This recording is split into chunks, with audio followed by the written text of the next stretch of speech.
February 25, 1944. 15,000 feet above the icy waters of Trondheim Fjord, Norway. The world outside the Perspex canopy is a masterpiece of hostile beauty. Jagged, snow-dusted peaks claw at a sky the color of washed-out steel. Below, the fjord is a dark, unforgiving slash through the landscape. Inside the cockpit of the de Havilland Mosquito, Flight Lieutenant Evelyn Eve Jackson of the Photographic Reconnaissance Unit feels the cold seep through her flight suit. It's a bitter, invasive chill that finds its way into the bones. Her gloved hands are steady on the controls, her gaze sweeping across the instrument panel, then out to the horizon. Every flicker of the needles, every subtle vibration of the wooden airframe is a line in a story she must read perfectly to survive. Beside her, Navigator Flying Officer Douglas "Doug" Miller leans over his plotting table, his voice a low, calm murmur through the intercom. "Target area in 5 minutes, Eve. Weather's holding. Let's hope the welcoming committee is sleeping in." Eve offers a tight smile he can't see. "Let's not wake them." Their aircraft, a Mosquito PR Mark 9, serial number LR432, is an anomaly. She is unarmed, stripped of every ounce of unnecessary weight, guns, armor, even some radio equipment, to make room for fuel and the massive F-52 camera mounted in her belly. Her only defenses are her altitude and her staggering speed. And her skin. Not the gleaming aluminum of a Spitfire or the stressed duralumin of a Lancaster, but wood. Layers of Canadian birch plywood bonded to a core of Ecuadorian balsa, all held together with milk curd glue. To the Luftwaffe, she is a ghost. A whisper on their radar that appears, photographs a sensitive U-boat pen or a hidden battleship, and vanishes before their fighters can even reach altitude. They call her the Holzflieger, the wooden flyer. The Mosquito is light on the controls, responsive as a thoroughbred. Eve feels a connection to this aircraft she's never felt with a metal plane. You don't just fly a Mossy, you wear it. The twin Rolls-Royce Merlin engines thrum with a deep, resonant harmony, a sound that promises power and escape. Below, the camera begins its work, the gentle whirring and clicking of its mechanism, an incongruously delicate sound in this theater of war. They are documenting the movements of the German battleship Tirpitz, the lonely queen of the north, a constant menacing threat to the Allied convoys. This is a mission of supreme importance. Suddenly, Doug's voice crackles, sharp with alarm. "Bandits, 4 o'clock high, Focke-Wulfs, looks like 2 of them." Eve's stomach plummets. They've been seen. Her head snaps to the right. There they are, 2 specks growing larger with terrifying speed. The pugnacious radial-engined FW-190s, the butcher birds of the Luftwaffe. They are closing fast, diving from above to negate the Mosquito's speed advantage. There is no running, not yet. First, they must survive the attack. "Hold on, Doug," she says, her voice a clipped, professional monotone that betrays none of the ice water flooding her veins. She pushes the throttles forward to the gate, the Merlins roaring in protest as they surge to maximum power. The wooden wonder leaps forward, but the German fighters are already in position. The lead FW-190 opens up. Orange-yellow lights flicker from its wing roots, a stream of deadly fire arcing across the sky. Eve throws the Mosquito into a hard diving turn, the G-force pressing her deep into her seat. The world becomes a blur of gray sky and white mountains, but she can't outmaneuver them, not completely.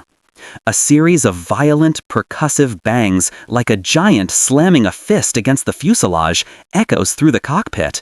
Not the metallic shriek and tear she would expect, just hollow, brutal thuds. Doug grunts beside her. "We're hit, starboard side, fuselage and wing." Eve's eyes scan the wing. She sees them. 4, 5, then 6, perfect circular holes, as if someone had taken a giant drill to the plywood. There is no twisting metal, no blossoming sheet of fire, just holes. The wind whistles through them, an eerie, mournful sound. The German pilot, Oberleutnant Klaus Richter, watches from his cockpit, utterly perplexed. He'd fired his 20mm Minengeschosscannons, shells designed to explode on an aircraft's thin aluminum skin, blowing a hole the size of a dinner table in a wing spar. But the wooden aircraft hadn't exploded. It hadn't shed its wing. It just kept flying. He pushes his stick forward, lining up for the killing blow, convinced the strange British plane is already mortally wounded and simply hasn't realized it yet. The summons from the Reich Air Ministry arrives at the Focke-Wulf design bureaus in Bremen like a thunderclap. The task is laid before Kurt Tank, the firm's brilliant and pragmatic technical director.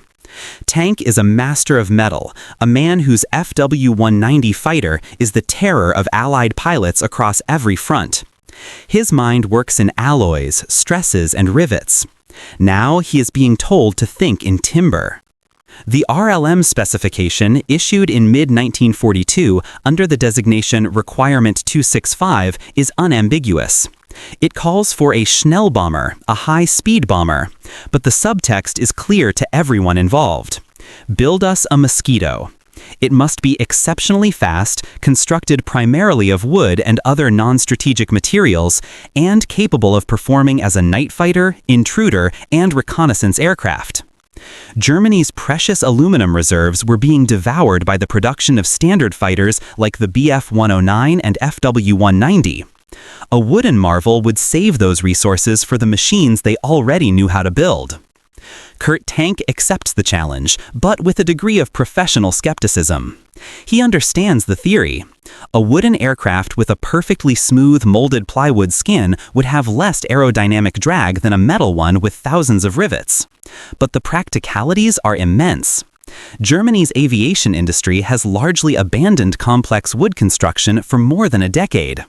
The skilled carpenters and cabinet makers who knew how to work with stressed skin wood structures were gone, retired, or conscripted. The infrastructure was gone. They would be starting from scratch.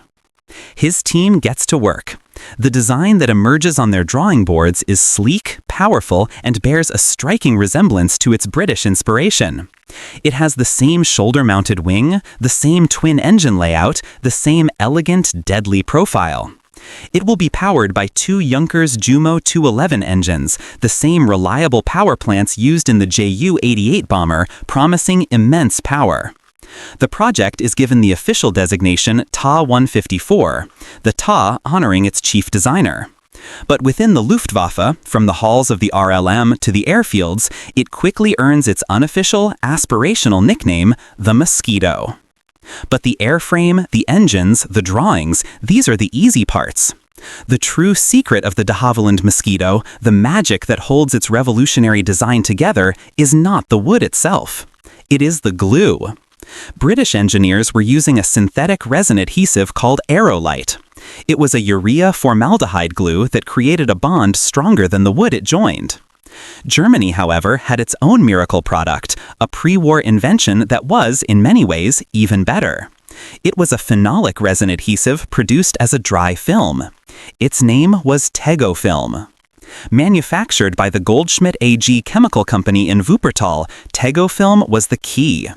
When layered between thin veneers of wood and subjected to heat and pressure in a giant autoclave, it didn't just stick the layers together. It infused them, plasticizing the wood fibers and creating a new monolithic material. This material was weatherproof, fungus-proof, and incredibly strong. It was the only substance available to German industry that could reliably create the massive, load-bearing wooden components, like the 50-foot single-piece wing spar that the Ta-154 required. Without Tego film, the Mosquito was just a pile of lumber. The first prototype, the Ta-154 V1, takes to the skies on July 1, 1943. Kurt Tank himself is at the controls. The flight is a stunning success. The aircraft is fast, handling beautifully. It climbs like a demon. In mock dogfights against the FW-190 and even the new high-performance Heinkel HE-29 night fighter, the wooden prototype outruns and outturns them. A wave of euphoria sweeps through the project team and the RLM. It seems they have done it. They have cracked the code of the wooden wonder. The reports that land on Goering's desk are glowing. The TA-154 is everything they had hoped for. It is faster than the British Mosquito at most altitudes. Its wooden frame absorbs radar waves, making it nearly as stealthy. Production plans are accelerated, factories are retooled. A vast supply chain for birch plywood and, most critically, for the precious rolls of Tego film is established. The order is given for full-scale production. Germany's Mosquito is about to be born, ready to turn the tables on the RAF, to hunt the hunters in the dark skies over the Reich. The initial success is intoxicating, a vindication of German engineering. But deep in the Ruhr Valley, in the industrial city of Wuppertal, a storm is gathering. The fate of Kurt Tank's wooden masterpiece rests entirely on this one city, and the men of RAF Bomber Command are about to wipe it off the map. Night of May 29, 1943. The drone is a physical presence, a vibration that works its way through the metal floor of the Avro Lancaster, up through the flight boots of Sergeant Ken Adams, a 21-year-old flight engineer from Liverpool. He is one of 7 men suspended in a rattling, freezing aluminum tube 4 miles above occupied Holland. This is his 12th mission. Outside, a river of moonlight illuminates the tops of the clouds below, an ethereal, beautiful sight that does nothing to calm the knot in his stomach. Their target tonight is not Berlin or Hamburg. It is a city few of them had heard of before the briefing, Wuppertal. The strategic planners at RAF High Wycombe don't know about Kurt Tank's Mosquito. They have no specific intelligence file on the T-154 project. Their objective is far broader, more brutal in its simplicity. Wuppertal is a key node in the industrial heart of the Ruhr, a dense concentration of factories producing everything from ball bearings to synthetic rubber to chemicals. The directive for Operation Barman is blunt: cripple the city's industrial capacity. It is an area bombing mission. They are not aiming for a single building. They are aiming for a city block, a postal code, a square on a map. The lead Pathfinder aircraft, flown by elite crews, are ahead of the main force. Their job is to drop colored target indicators, massive pyrotechnic flares that will burn on the ground, guiding the 700 bombers that will follow. For the crew of Adams Lancaster, the world outside is a terrifying ballet of light and darkness. German searchlights claw at the sky. Flak begins to burst around them, lazy orange puffs that suddenly become lethal, hammering shrapnel against the fuselage. Then they see it.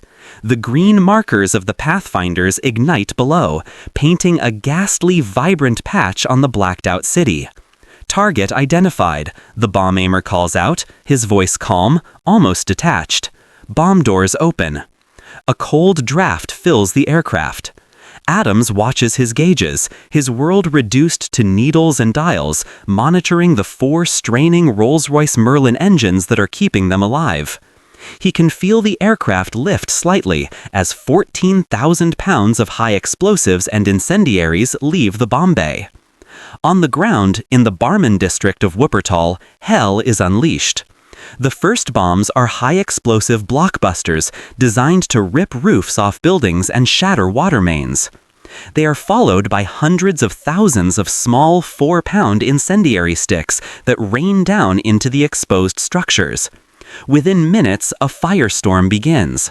Superheated air is sucked into the base of the blaze, creating hurricane-force winds that tear through the streets, feeding the inferno. Among the factories in the Barmen district is the Goldschmidt AG Chemical Works. It is an unremarkable collection of brick buildings, indistinguishable from the air from the textile mills or steel foundries that surround it. But inside its warehouses are the entire Reich's strategic reserves of Tego film. The complex, delicate machinery required to produce the phenolic resin adhesive is housed within its walls. As the firestorm consumes the city, the Goldschmidt factory is torn apart. The initial blasts shatter the buildings, and the ensuing fires incinerate everything inside. The machinery is melted into slag. The precious rolls of amber-colored resin film, the very substance holding the promise of the T-154 together, are vaporized into black, acrid smoke. Weeks later, the news reaches Kurt Tank's design bureau. It arrives not as a dramatic report, but a quiet, devastating logistical update. The supply of Tego film has stopped. Inquiries are made. The answer comes back, stark and final. The Wuppertal factory no longer exists. There is no backup facility. There is no other supplier. The single point of failure for the entire wooden fighter program has been severed, not by a precision strike, but as collateral damage in a massive, indiscriminate raid. Panic begins to set in. The T-154 production line is ready to roll. The RLM is demanding aircraft. The pressure is immense. The program, which had seemed so promising just a month before, is now facing an existential crisis. A frantic search begins across Germany's chemical industry for a replacement. They need an adhesive that can be mass-produced, that doesn't require the complex machinery lost at Wuppertal, and that can be used by a workforce unfamiliar with advanced wood bonding techniques. The search leads them to a company called IG Farben. They have a product, a cold-setting urea formaldehyde resin known as Cowrete 385. On paper, it is a glue, a powerful one. It seems to be the answer to their prayers. But this new adhesive carries within it a hidden, corrosive secret, a fatal flaw that will turn Germany's wooden wonder into a flying coffin. The control tower at RAF Luchars watched the approach of LR-432 with grim apprehension. The radio call had been stark. Mayday, Mayday, Mosquito Lima Romeo 432, single engine, battle damage, requesting immediate priority landing. Now, as it broke through the low clouds, the ground crews could see the extent of that damage. The aircraft looked spectral, a ghost returning from its own grave. The starboard propeller was feathered and still. The fuselage and wings were riddled with dark, gaping holes. It looked like a piece of Swiss cheese. Ambulances and fire trucks, their engines rumbling, raced to the edge of the runway, their crews bracing for the worst. Eve Jackson's concentration was absolute.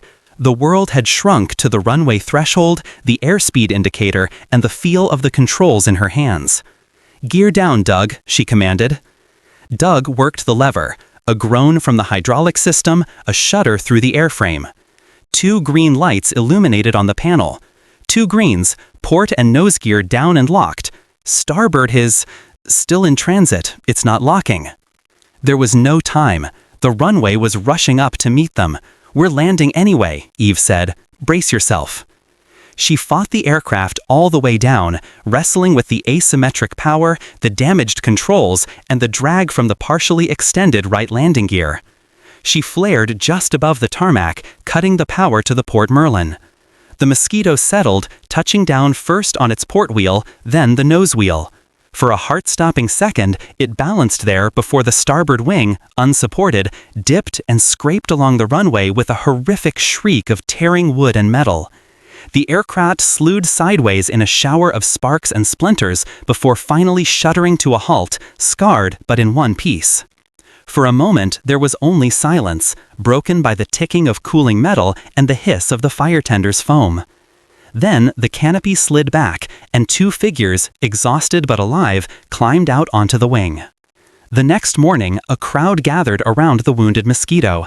Engineers from the Air Disasters Investigation Branch, ground crew, even pilots waiting for their next sortie, all stared in silent awe. The damage was incredible. A 20mm cannon shell had passed clean through the navigator's compartment, missing Doug Miller's legs by inches before exiting through the floor. Another had punched through the main wing spar, a solid laminate of birch and spruce, and had failed to sever it. On any metal aircraft, such a hit would have been catastrophic. Here, it was just another hole. The senior engineering officer, a man accustomed to patching up crumpled aluminum, shook his head. By all rights, this aircraft should be in 1,000 pieces at the bottom of the North Sea, or in the scrap heap. But the Mosquito was not destined for the scrap heap. While a similarly damaged Spitfire would have its salvageable parts stripped before being melted down, LR-432 was about to demonstrate the second part of its miracle. Enter Corporal Alf Jenkins and his team from the repair section. They weren't metalsmiths or riveters, they were carpenters. Their toolkits contained saws, chisels, wood planes, and large pots of casein glue. Their work was a form of battlefield surgery that was both brutally simple and incredibly skilled. With a sharp saw, they cut out the damaged sections of plywood skin, creating neat rectangular patches. They carefully inspected the balsa wood core, scooping out any splintered material. Then, from prefabricated sheets of molded plywood, they cut a new patch, ensuring the grain of the wood was perfectly aligned for maximum strength. They chamfered the edges of the hole and the patch, creating a beveled joint. Then came the glue, applied liberally, before the new section was pressed into place and secured with temporary screws. For the hole in the main spar, they scarfed in a new piece of high-strength spruce, bonding it layer by layer. The entire process was more akin to mending a fine piece of furniture than repairing a warplane. Finally, a layer of fabric was doped over the patch, sanded smooth, and painted. Within 36 hours, Mosquito LR-432 was no longer a write-off. It was airworthy. The scars were visible if you looked closely, but the structural integrity was fully restored. Eve and Doug watched as Corporal Jenkins and his men finished their work.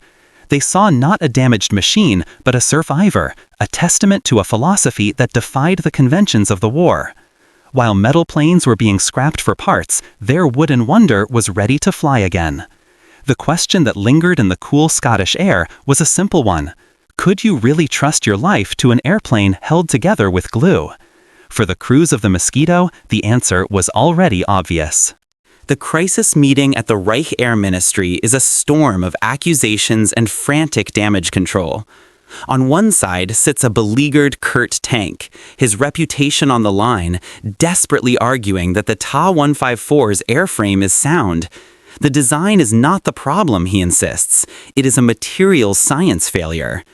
He pleads for more time, for a chance to work with chemists to develop a new non-acidic adhesive.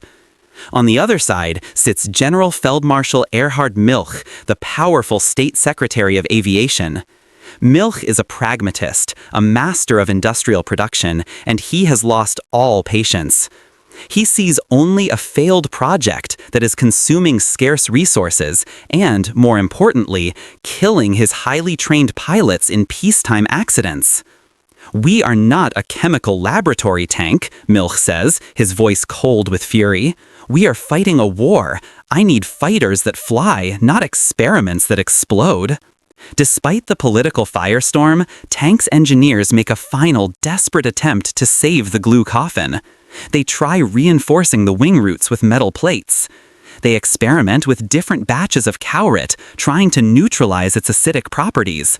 But these are patchwork solutions to a fundamental chemical incompatibility. Every fix adds weight, reducing the aircraft's performance and negating the very advantages that made it desirable in the first place. The vibration problem persists. The delamination continues. Another prototype is lost, its fuselage cracking open behind the cockpit during a dive. The pilot manages to bail out, but the verdict is sealed. The program, once the great hope for conserving Germany's strategic metals, has become a symbol of ersatz failure. The British Mosquito, the object of their envy, continued to fly thousands of successful missions. Its success was not just in its design, but in the robust, pre-war industrial ecosystem that supported it. The specialized woodworkers, the established supply chains, and crucially, the perfected chemistry of its adhesives. Britain had spent years getting it right. Germany, in its haste to copy the result, had overlooked the critical importance of the process. They had copied the shape of the weapon, but had failed to replicate the invisible strength that held it together. In August 1944, the official order comes down from the RLM. The Ta-154 program is terminated. Production is to cease immediately. The handful of airworthy machines, perhaps no more than 20, are to be transferred to a pilot training school, with strict orders never to exceed moderate speeds or perform stressful maneuvers.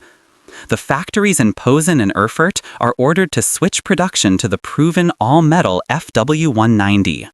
The story of the German Mosquito ends not with a bang, but with a quiet, bureaucratic whimper. It is a cautionary tale of industrial hubris. Germany had the brilliant designer in Kurt Tank. They had the powerful engines. They had the timber. They even had, for a brief time, the perfect glue. But the Allied bombing campaign, in its vast, grinding, and often imprecise way, had found the program's single fatal weakness. By destroying one factory in one city on one night, it had severed the chemical linchpin of an entire advanced weapon system. The bombers that destroyed the Goldschmidt AG works in Wuppertal likely never knew the full extent of the damage they had done to Germany's aviation ambitions. In a remote hangar at the Focke-Wulf test facility, a completed Ta-154 airframe sits under a dusty canvas tarp. Its elegant lines and smooth wooden skin are still perfect. It is a monument to what could have been, a ghost of an aircraft that was faster than its enemies, but was ultimately defeated by its own chemistry. It stands as a silent testament to a simple, brutal truth of modern warfare. It is not enough to have a brilliant design. You must also control the microscopic bonds that hold it all together.